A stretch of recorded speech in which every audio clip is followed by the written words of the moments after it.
చూడండి, యంత్రం మెడకి ఒత్తు పెట్టి ఆ తలభాగమైన పెట్టండి.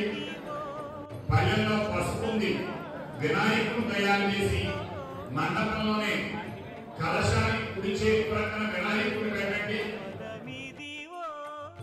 విష్ణు కథ